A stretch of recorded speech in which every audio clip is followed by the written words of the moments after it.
The very first miracle of Jesus in the Holy Bible. You find that in the Gospel of St. John, chapter 2.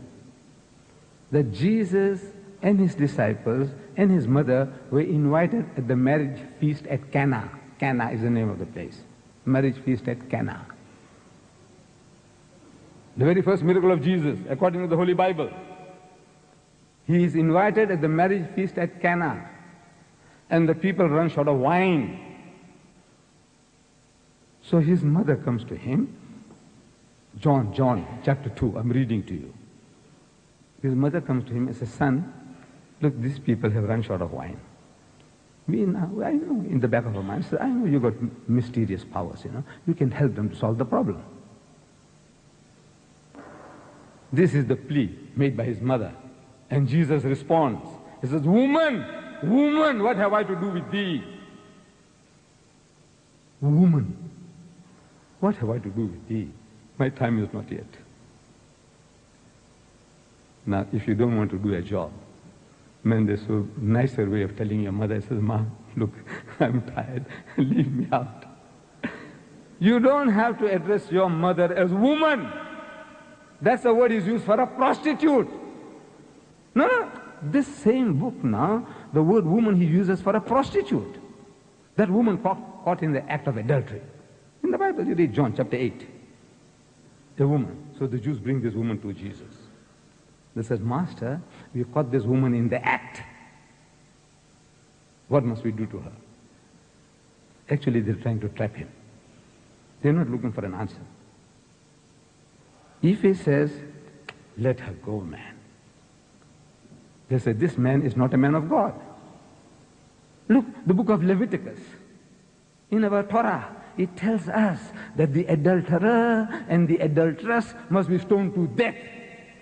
Is he a Messiah? Can he be the man of God? He says, "Let her go." He's rejected. If he says, "Stone her," they'll kill her. And adultery was not a capital crime in the Roman Empire. So they catch you. I said, "Why did you kill this woman?" He said, "Our Messiah says so." So he's between the devil and the deep. He's in conflict with the government, the laws of the state.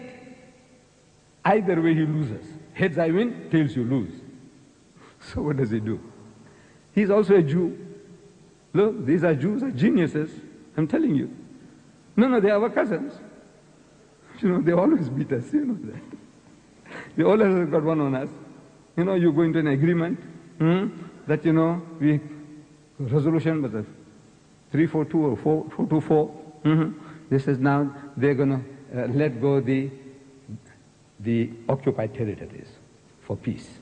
Occupied territories.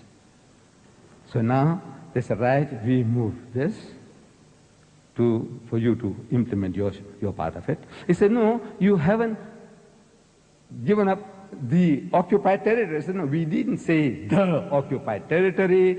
In the resolution it says occupied territory. So this piece here, is it not occupied territory?" Yes. Is the means the whole thing that was concerned in 1967? No, we didn't talk about that. We said occupied territory. We didn't say the occupied territory, and we lost. We lose, I'm telling you.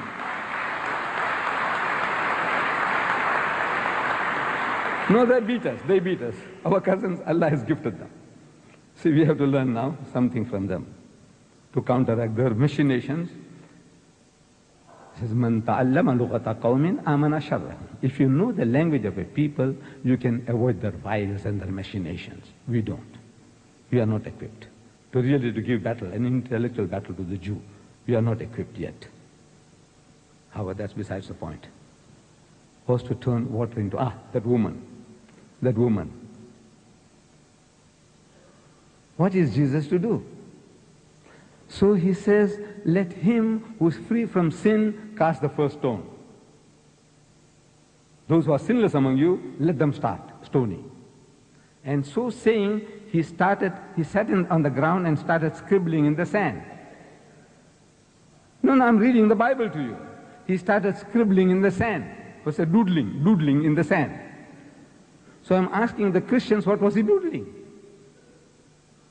Nobody knows. I'm telling you, in my life, I haven't come across a Christian who can tell me what this Jesus was doodling. I'm telling you. You ask any Christian, what was he doodling? Nobody knows. I tell you, my theory. I may be wrong. I says he was doodling the names of the people who were watching over his shoulder. It's human nature. We are inquisitive. When somebody is writing, we want to know what he is writing. So these accusers of that woman, they're watching what is they writing. He's writing combination of names. This guy, watching over his shoulder, he's John. He has something to do with a woman called Elizabeth, has been committing adultery. So he writes John and Elizabeth. Like I say, this guy knows about me. Shh, out he goes. He knows about me. Next guy is Matthew. So Matthew and Mary. Say, he knows about me. This bloody rubbish, he knows about me too. Shh, out he goes. He who's looking over his shoulder through prophetic knowledge, he is able to put down those combinations. You, whoever you are Smith. I say the Smith fellow has something to do with Rosetta or whatever. Everybody is hitting everybody for a sixer. That doodling. With that doodling, he's hitting them for a sixer. You know, like Don Bradman, you had one here, MCC. You remember? Oh no, that was in Melbourne.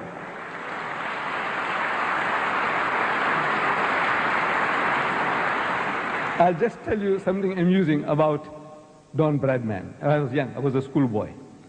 I used to read in the newspapers, it's MCC versus England. They're having it out in England. MCC, MCC. Say, MCC, Muslim Cricket Club.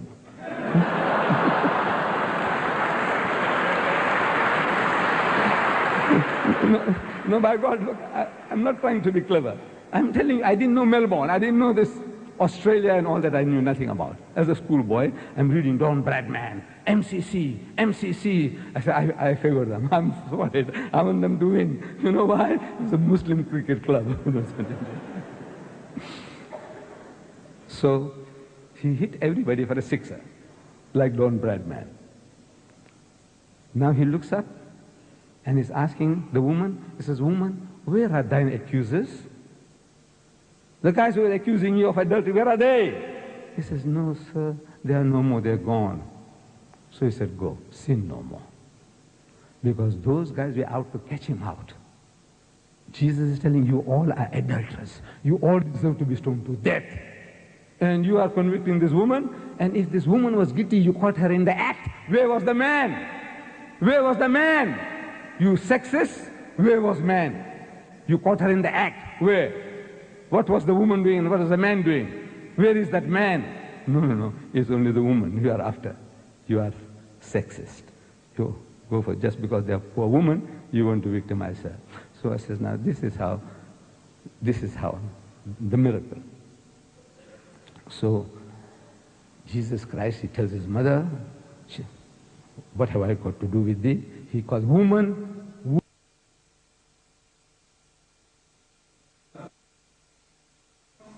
I can't believe it. The title you use for a prostitute, you use that same title for your mother. You Jews, I say, haven't you got a word called mother? In Arabic, same thing in Hebrew. In English it says mother, in Gujarati it says ma, in Urdu it says ma, or it says amma. Man, in every language, in the African says mama. Says, man, every language has got a respectful way of addressing your mothers. Not woman. You don't call your mother woman, do you? Huh? You lout? You barbarian? What? You call your mother woman? You deserve to be stoned. And Jesus said that honor your father and your mother. These are the words of Jesus. Honor your father and your mother. And he said, whosoever dishonoreth his father or his mother, let him die the death. He should die. Kill him. This is what Jesus said. And he himself doing that? I said, no. Jesus could never do that. The Quran comes to his rescue. It says, وَبَرًّا بِوَالِدَتِي. In Surah Maryam, chapter 19, it says, وَبَرًّا بِوَالِدَتِي. He was kind to his mother and not overbearing or miserable. The Quran exonerates him. He wasn't like that. Jesus, I don't know. Friend or foe, how they made to put these words inside, we don't know. But when he was persuaded by his mother, he turned water into wine.